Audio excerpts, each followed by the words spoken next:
Todo místico eventualmente alcança tal unidade com o espírito interior que, daí para sempre, há uma união com a consciência divina.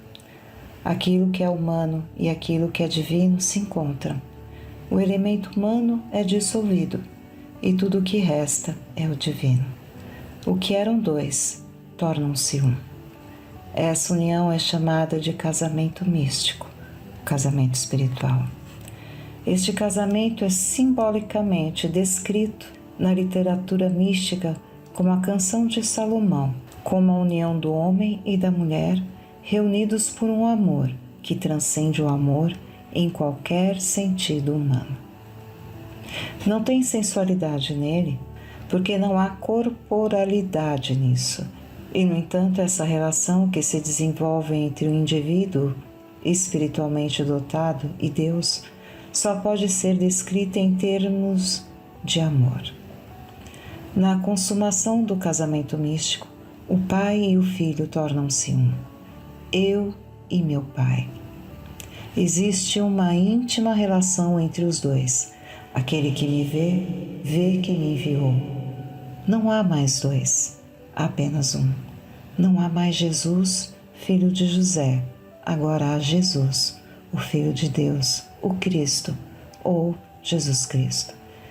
Em muitos ensinamentos espirituais, os nomes dos discípulos são mudados em um certo ponto de seu desenvolvimento. Seus antigos nomes os identificam com um corpo físico e uma ancestralidade humana.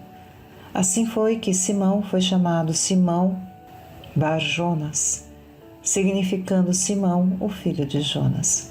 Mas quando ele despertou para sua filiação divina, seu nome então mudou para Pedro. Ele não estava mais identificado com sua ancestralidade humana. Ele agora assumiu o nome de sua ancestralidade espiritual, ou seja, a rocha. Hoje, em alguns ensinamentos espirituais, quando um certo ponto de desenvolvimento é alcançado pelo aluno, o professor dá ao discípulo um novo nome, simbólico da morte de sua humanidade e significando que ele morreu para o seu passado, que ele morreu para seus pais, irmã e irmão e renasceu do Espírito. Para todos que alcançam a experiência mística, vem esta mudança de nome e de caráter, mesmo que não seja externamente conhecido. Aqueles a quem isso acontece não dizem ao mundo sobre isso, mas quando isso acontece, eles sabem disso.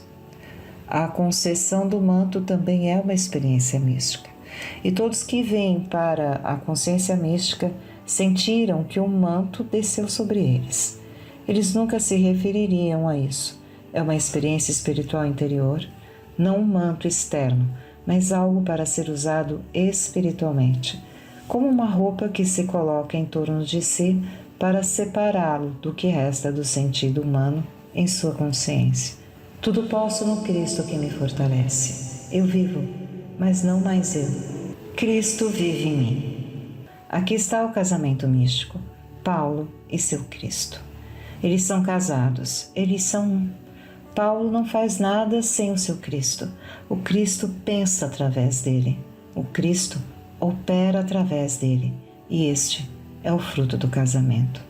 Todo místico não só experimenta essa relação dual de eu e a habitação de Cristo, mas cada um, em algum momento, transcende esse relacionamento e torna-se aquele superior. Ele perde a noção de sua identidade humana. O Mestre revelou ter atingido esse supremo estado de união quando disse: Eu e meu Pai somos um, antes que Abraão fosse, eu sou. Este é o Mestre falando de sua divindade, daqueles momentos em que ele transcendeu a dualidade do casamento e se tornou aquele que é maior do que qualquer outro da identidade humana. A literatura mística dá conta daqueles que em um momento ou outro transcenderam o sentido de uma presença sempre dentro deles e tornaram-se a própria presença. Deve-se inevitavelmente chegar a um momento em nossa jornada espiritual quando percebemos o nosso ser. Então, somos aquele um e o outro desapareceu de vista. Até agora, não há registro de alguém atingindo esse nível e permanecendo nele permanentemente, embora isso não signifique que nunca aconteceu. Significa apenas que quando esse estado é atingido, o trabalho da pessoa está terminado aqui e ele deixa este plano de consciência.